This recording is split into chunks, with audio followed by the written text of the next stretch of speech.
موضوع یہ ہے کہ قرآن و سنت میں کس قدر تاکید ہوئی ہے کہ ہم احکام اسلامی اور معارف دینی سیکھیں اور دقت سے سیکھیں.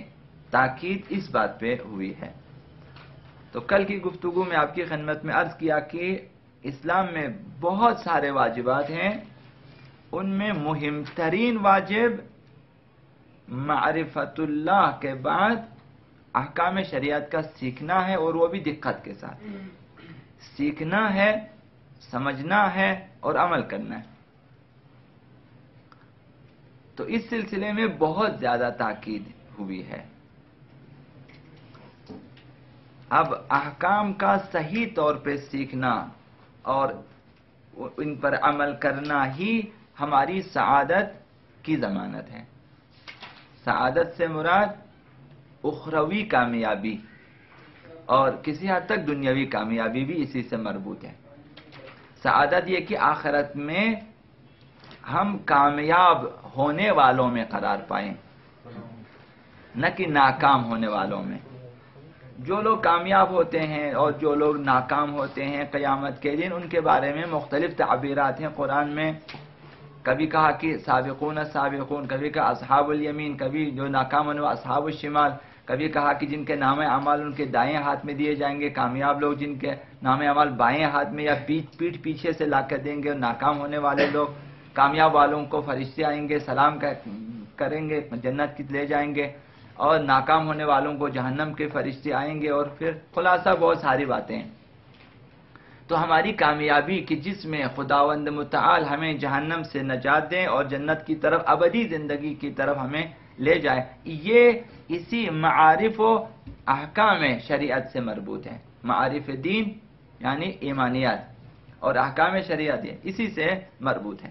لہذا جس نے اسلام کو بعنوان دین انتخاب کیا ہے تو اس کی نشانی یہ ہے کہ جس نے دین کا انتخاب کیا ہے، اس کی نشانی یہ ہے کہ وہ زندگی کی تمام جہتوں میں اور تمام امور میں اسلامی احکام کو ہی جو ہے اس کی پیروی کرے گا. یہ اس کی نشانی، ایک مسلمان کی نشانی یہ ہے کہ زندگی کے تمام امور میں اسلامی قوانین کی رعایت کرے، یعنی احکام شریعت کی رعایت کرے. لہٰذا اس مقصد کے لیے کہ ہم اپنی زندگی کے تمام امور میں جو ہم سے مربوط ہے اسلام کی پیروی کریں، لازمی ہے کہ ہم دین کو سیکھیں اور قوانین دین کو سیکھیں اور سمجھیں تاکہ ہم عمل کر سکیں. لہٰذا آیات و روایت میں کافی اس سلسلے میں تاکید ہوئی ہے، اور اگر نہیں سیکھا اور عمل نہ کیا تو خبردار بھی کیا ہے، ہمیں ہوشیار بھی کیا ہے قرآن نے کہ خسارات ہیں، نقصانات ہیں تمہارے لیے وغیرہ. تو لہٰذا یہ ابھی قرآن کی ایک آیت آپ کی خدمت میں ہم عرض کریں گے. قرآن میں جو ہے آیا ہے کہ فَلَوْلَا نَفَرَ مِن كُلِّ فِرْقَةٍ، ہر جماعت میں سے ایک طبقہ، ایک گروہ کیوں نہیں نکلتا. فَلَوْلَا نَفَرَ مِن كُلِّ فِرْقَةٍ طَائِفَةٍ، ہر جماعت میں سے یعنی ہر قوم میں سے، یعنی ہر قبیلے میں سے، یعنی ہر علاقے میں سے ایک گروہ کیوں نہیں نکلتا. لِيَتَفَقَّهُوا فِي الدِّينِ، تاکہ وہ دین میں تفقہ پیدا کریں. تفقہ عرض کیا دقت سے سمجھنے کا نام ہے، تحقیق سے سمجھنے کا نام ہے، کہ جو بھی آپ سے مربوط مسئلہ ہے ایک تفصیلی ہے اور ایک اجمالی ہے. دقت دونوں میں ہونی چاہیے. اگر واقعاً فقیہ ہے، جامع شرائط بننا ہے، تو تحقیقاً تفصیلاً وہ لوگ احکام دین کو دقت سے سمجھیں گے. یا ہماری طرح جو ہے عوام ہیں اور تقلید کرنے والے ہیں، تو وہ جو مسائل شرعیہ ہیں اس میں دقت کے ساتھ ہم نے سیکھنا اور عمل، اس کو کہتے ہیں تفقہ. ایک وہ تفقہ ہے کہ قرآن و سنت کے مطابق تمام احکام شریعت کو سیکھیں، سمجھیں اور صاحب فتویٰ بن جائیں. ایک وہ تفقہ ہے کہ ان کے فتاوے کو ہم اچھی طرح سمجھیں تاکہ ہم اچھی طرح سے عمل کر سکیں. تو قرآن نے ہمیں حکم دیا کہ تمہاری ہر جماعت میں سے ایک گروہ اس مقصد کے لیے کیوں نہیں نکلتا کہ لِيَتَفَقَّهُوا فِي الدِّينِ، تاکہ وہ دین کو اچھی طرح سے سمجھیں اور پھر کیا کریں. پھر وَلِيُنذِرُوا قَوْمَهُمْ تاکہ وہ اپنی قوم کو ڈرائیں. کب؟ اذا رجعوا الیہم، جب دین کو سیکھ کر سمجھ کر واپس آ جائیں. یعنی ایک گروہ دین سیکھنے کے لیے جائیں. اب اس زمانے میں پیغمبر اسلام تھے تو لوگ پیغمبر اسلام کی طرف جاتے تھے، مثلا مدینہ جاتے تھے جہاں پیغمبر اسلام رہتے ہیں. پھر پیغمبر اسلام کی مجلس میں، محفل میں، یا ان کے اصحاب کے پاس یا اہل بیت کے پاس جاتے تھے، سیکھتے تھے. اور پھر واپس. باقی ائمہ کے بارے میں بھی یہی ہے کہ ان کے ہاں جو ہے مختلف حوالوں سے مجلسیں ہوتی تھیں، جو ہیں کلاسیں ہوتی تھیں، لوگ جمع ہوتے تھے مسجدوں میں، ممبروں پہ، مختلف جگہوں پہ آتے تھے، سیکھتے تھے اور چلے جاتے تھے. اور مختلف دور میں مختلف تبلیغی گروہ ائمہ اطہار کی طرف سے جاتے تھے مختلف علاقوں میں تبلیغ کے لیے. سلسلہ اس وقت بھی تھا اور اب بھی ہے. تو قرآن نے حکم دیا کہ ابھی ہم سب تو نہیں جا سکتے، ہم میں سے ایک گروہ جائیں تاکہ وہ دین کو سیکھیں، واپس آ جائیں، اپنی قوم کو، اپنے افراد کو ڈرائیں. اذا رجعوا الیہم، جب یہ لوگ پڑھ کے واپس آ جائیں، قم سے، مشہد سے، نجف سے مثلا پڑھ کے آئیں تو اپنی قوم کو ڈرائیں. لعلہم یحذرون، تاکہ وہ لوگ ڈریں مخالفت دین اسلام، خداوند متعال کی نافرمانی، سرکشی، عصیان وغیرہ سے ڈریں. یہ کام ہے. تو یہ آیت واضح دلیل ہے کہ دین کا سیکھنا بھی واجب ہے اور سکھانا بھی واجب ہے. اور ایک تیسری دلالت بھی ہے اس میں کہ کچھ لوگ جائیں دین سیکھنے کے لیے، سیکھیں، سمجھیں، آئیں. اب یہ ایک واجب جس پہ انہوں نے عمل کیا کہ خود گئے، سیکھ کر آ گئے. دوسرا واجب سیکھنے کے بعد وہ بھی ہے کہ آ کر سکھائیں لوگوں کو.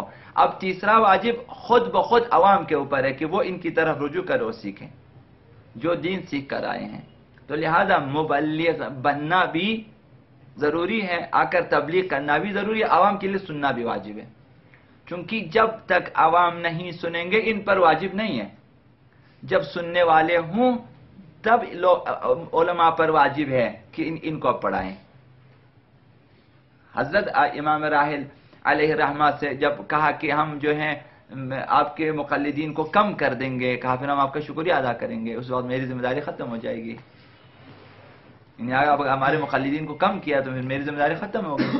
جب تک مقلدین ہیں میری ذمہ داری ہے کہ میں تحقیق کرتا رہوں، آپ کو بتاتا ہوں. اسی طرح جب تک شاگرد ہیں استاد پہ لازم ہے کہ پڑھائیں. جب شاگرد ختم، استاد کی ذمہ داری ختم. جب مامومین ختم، امام جماعت کی ذمہ داری بھی ختم. جب سننے والے ختم ہو گئے پھر مبلغ کا وظیفہ بھی ختم ہے. میں ابھی کس کو میں تبلیغ کروں؟ تو اسی طرح سے اگر امت نہ ہو پھر پیغمبر کی ذمہ داری ختم، کس تبلیغ کریں؟ تو امت پر واجب ہے کہ ان کی طرف آ جائیں، رجوع کریں. اور پیغمبروں پر بھی واجب ہے، ائمہ پر بھی واجب ہے ان کی ہدایت کریں، رہنمائی کریں. سلسلہ یہی ہے. تو لہٰذا یہ دین سیکھنا بھی واجب ہے اور سکھانا بھی واجب ہے، اور لوگوں کو بھی ان کی طرف آنا چاہیے جو دین سکھانا چاہتے ہیں. اب اس آیت مبارکہ کے بعد ایک حدیث عرض کروں گا. حضرت آقا امام صادق علیہ السلام نے ارشاد فرمایا. اب کل جو ہے صرف ترجمہ تھا تو آج میں اصل حدیث کو لے کر آیا ہوں اصل کتاب سے. حدیث فی حلال و حرام، حلال میں اور حرام میں ایک حدیث، یعنی حلال کے بارے میں، حرام کے بارے میں. تأخذ من صادق، تو لے لے ایک سچے انسان سے، ایک سچے انسان سے ایک حدیث حلال و حرام کے بارے میں آپ سیکھیں، اس سے اخذ کریں. خیر من الدنیا، یہ ایک حدیث آپ نے سیکھ لی، یہ تمہارے لیے اگر موازنہ کریں کہ یہ ایک حدیث جو آپ نے ایک سچے انسان سے، عادل انسان سے سیکھا ہے، یہ اور پوری دنیا جو کچھ بھی ہے، نہ صرف دنیا، وما فیہا من ذہب و فضہ، دنیا اور دنیا میں جس قدر سونے چاندی ہیں سب، ان سب کو ایک طرف رکھیں. اس طرف ایک حدیث جس پہ آپ نے حلال و حرام کو سیکھا اور عمل کیا. اس حدیث پر آپ نے سیکھا کسی حلال اور حرام کو اور آپ نے عمل کیا، آپ ہو جائے گا مقرب درگاہ خدا. خداوند متعال آپ سے اسی حدیث کے سلسلے میں راضی ہے کہ آپ نے سیکھا اور عمل کیا. لیکن پوری دنیا ایک طرف، اگر اس حدیث کو لے لیں کہ آپ حلال و حرام سے جاہل رہیں، نادان رہیں اور عمل نہ کر سکے، پوری دنیا مل جائے، اس کے مقابلے میں یہ بہتر ہے کہ پوری دنیا بھی اگر دے دی جائے، تمام سونے چاندی کے خزینے آپ کو دے دیے جائیں، اور ایک طرف آپ جو ہیں کسی اچھے انسان سے، سچے انسان سے حلال و حرام کے بارے میں ایک بات، ایک مسئلہ، ایک حدیث سیکھ لیں، یہ بہتر ہے اجر میں، پاداش میں، اہمیت میں۔ تو اب اگر ہم دنیا کے پیچھے رہیں، نوکری کے پیچھے رہیں اور دین کو نہ سیکھیں تو کس قدر خسارہ ہے، ابھی خود حساب لگائیں۔ اب دوسری حدیث بھی آپ کی خدمت میں عرض کروں گا، ترجمہ کل عرض کیا تو خلاصہ عرض کروں گا۔ ایک شخص نے آیا اور المحاسن برقی میں نے دیکھا ہے یہ حدیث وہاں پہ بالکل تفصیل کے ساتھ موجود ہے کہ ایک شخص آتا ہے امام صادق علیہ السلام کے پاس اور کہتے میرا ایک بیٹا ہے، اب جو انہوں نے ترجمہ کیا تھا اس سے تھوڑا ہٹ کر، کیونکہ ہم نے خود دیکھا اس میں ہے کہ میں چاہتا ہوں کہ میرا بیٹا آپ سے حلال و حرام سیکھے، میں چاہتا ہوں کہ دینی حلال و حرام کے بارے میں آپ سے سوال کریں اور بیہودہ باتیں نہ پوچھیں، آپ سے ادھر ادھر کی بے مقصد باتیں نہ کریں، میں یہ چاہتا ہوں۔ تو آقا امام صادق نے فرمایا کہ وَهَلْ يَسْأَلُ النَّاسَ عَنْ شَيْءٍ أَفْضَلُ مِنَ الْحَلَالِ وَالْحَرَامِ، کیا حلال و حرام سے بھی بہتر کسی چیز کے بارے میں انسان سوال کر سکتا ہے؟ یعنی اور اس سے افضل کوئی چیز نہیں ہے، البتہ معرفت اللہ کے بعد اول الدین معرفت خدا مقدم ہے، کیونکہ اس کے بعد احکام کا مرحلہ آ جاتا ہے، خدا شناسی کے بعد۔ اب اس کے بعد فرمایا کہ حلال و حرام کے بارے میں سوال کرنے سے بھی بڑھ کر اور کوئی سوال انسان کر سکتا ہے، یعنی یہ برترین افضل ترین چیز ہے اگر ہم سیکھیں، یعنی احکام شرعیہ سیکھیں، پوچھیں، پڑھیں اور سمجھیں اور عمل کریں۔ البتہ عمل کرنے کے لیے تقلید کا مفہوم کیا ہے؟ تقلید کا مفہوم عمل کرنے کے لیے کسی فقیہ جامع الشرائط کے احکام کو سیکھنا، اس کا نام ہے تقلید۔ اگر ایسے ہی آپ پڑھیں وہ تقلید نہیں ہے، عمل کی نیت سے آپ کو کہ میں نے عمل کرنا ہے اس پر، تب آپ پڑھیں گے اور یاد کریں گے، یہ تقلید ہے۔ اور فرمایا کہ تفقہوا فی دین اللہ، امام صادق علیہ السلام نے فرمایا کہ دین میں تفقہ پیدا کریں، یعنی دقت کے ساتھ سمجھیں اسے، تفقہ پیدا کریں۔ وَلَا تَكُونُوا أَعْرَابًا، اور اعراب نہ بنیں، اعراب بدو عرب کے دیہاتی جو دین سے بے خبر ہے، اور باقی دوسری روایتوں میں آیا کہ جاہلیت کے اعراب نہ بنو، اعراب دیہاتی اس زمانے کے جو دین سے بے خبر، معارف دین سے بے خبر، ایسے بدو عرب نہ بنو تم لوگ۔ تفقہوا فی دین اللہ ولا تکونوا اعرابا فانہ من لم یتفقہ فی دین اللہ، کیونکہ جو بھی دین میں تفقہ پیدا نہیں کرتا، ہماری سطح تک آ جائیں، یعنی ہم لوگ اپنے مسائل شرعیہ کو دقت سے یاد نہیں کرتا، لم ینظر اللہ الیہ یوم القیامہ، نہیں دیکھتا خداوند اس کی طرف نظر رحمت سے، وَلَمْ يُزَكِّ لَهُ عَمَلًا، کسی عمل کو اس کے لیے خداوند پاکیزہ قرار نہیں دے گا، یعنی نہ دیکھنے کا جو بات ہے کہ خداوند نظر رحمت نہیں فرماتا، یعنی آپ جب کسی سے ناراض ہوتے ہیں تو آپ اس کی طرف نہیں دیکھتے، مراد یہی ہے کہ خدا ناراض ہے، پھر خدا دیکھنا بھی پسند نہیں کرتا، مثلا خداوند نظر رحمت نہیں ہے، خدا کی تو آنکھیں نہیں ہیں، انہیں کنایا ہے کہ خداوند ناراض ہے اور غضبناک ہے، جب آپ کسی پہ ناراض ہو جاتے تو نہیں دیکھتے اس کی طرف۔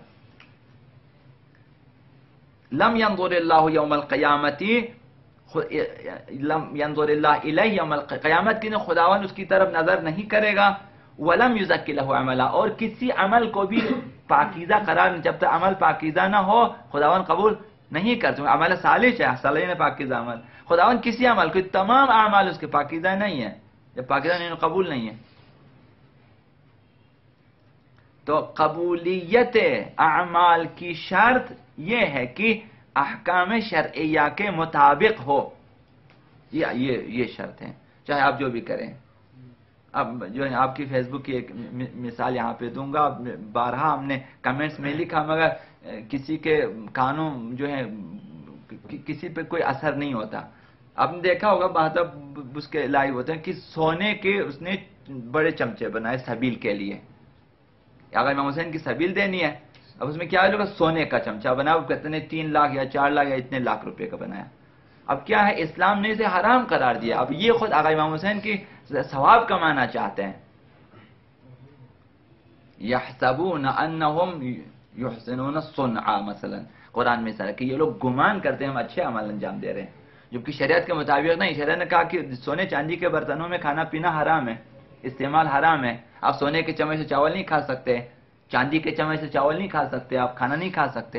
اب یہ چونکہ احکام شریعت کے مطابق نہیں ہے تو وہ لاکھوں روپے کا بھی ہو، خدا قبول نہیں کرتا.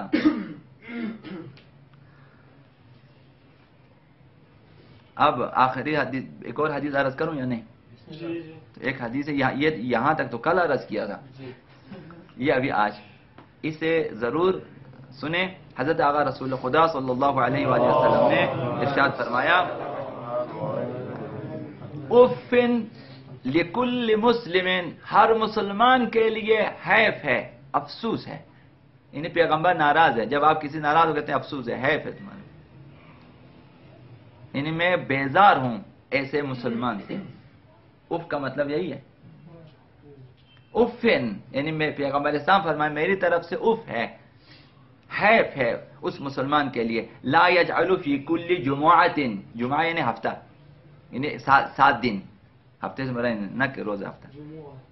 لا یجعل فی کل جمعۃ، ہر ہفتے میں ایک دن، یوما یتفقہ فی، کہ ہر 7 دن میں سے ایک دن کو قرار نہیں دیتا دین سمجھنے کے لیے. یتفقہ فیہ امر دینہ، کہ اس 7 دنوں 6 دن آپ کام کریں، ایک دن آپ کی چھٹی ہے، لیکن ایک دن آپ نے دین کے لیے نکالنا ہے، 5 دن آپ کام کریں.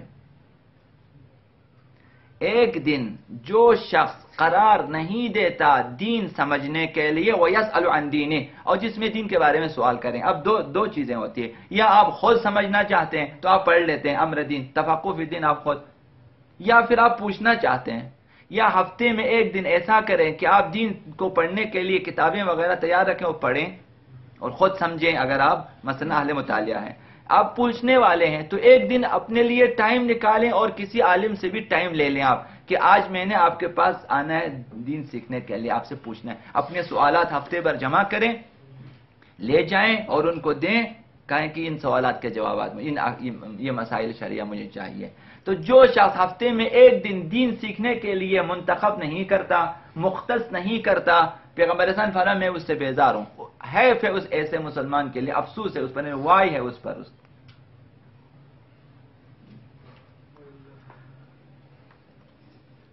تو آخری آپ کی خدمت میں العامل علی غیر بصیرہ، امام صادق علیہ السلام نے فرمایا جو شخص بغیر بصیرت کے عمل کرتا ہے، یعنی بصیرت یعنی وہی تفقہ ہے، بصیرت وہی تفقہ، بصیرت یعنی گہری نظر جو ہوتی ہے معارف دین کے بارے میں، تو وہی تفقہ ہے. جو بغیر بصیرت یا بغیر تفقہ علم و آگاہی کے، دقیق علم و آگاہی کے بغیر عمل کرتا ہے، کالسائر علی غیر الطریق، اس شخص کی طرح ہے جو غلط راستے پہ جا رہا ہے، صحیح راستے پہ نہیں جا رہا. غیر طریق، طریق یعنی سیدھا راستہ، صحیح راستہ، غیر طریق سے مراد گمراہی. جو شخص بغیر علم کے یعنی بغیر احکام شریعت سیکھے عمل کرتا ہے، جس طرح ہمارے بہت سارے لوگ جو ہیں اندادن مثلا عمل کرتے ہیں، وہ ایسے شخص کی طرح ہے جو غلط راستے پہ جا رہا ہے. تو پھر لا یزیدہ سرعت السیر الا بعدا، وہ جس قدر تیزی سے راستہ چلے اتنا ہی وہ اصل راستے سے دور ہوتا جائے گا. بہت سارے لوگ جو بغیر علم کے عمل کرتے ہیں وہ تیزی سے بھی عمل کرتے ہیں، بہت زیادہ بھی عمل کرتے ہیں، اور بغیر علم و آگاہی کے یعنی بغیر احکام شریعت کے عمل کرتے ہیں، یعنی احکام نہیں سیکھا، عمل کرتے جا رہے ہیں اپنی طرف بڑی تیزی سے. تو جس قدر تیزی سے وہ اس راستے پہ جائے گا جو گمراہی پر ہے، اسی حساب سے مقصد سے دور ہوتا ہے، کیونکہ غلط یہ ہے. ترکی اس طرف ہے، وہ دہلی کی طرف جا رہا، بڑی تیزی سے جا رہا، جتنا تیز جا رہا ترکی سے دور ہی ہوتے جاؤ گے. اسی طرح سے تو آیات و روایات نے تفقہ پہ زور دیا ہے، اور تفقہ سے مراد احکام اور معارف دینی کو اچھی طرح سے سمجھنا ہے. دقت کے ساتھ سمجھنا، نہ سرسری.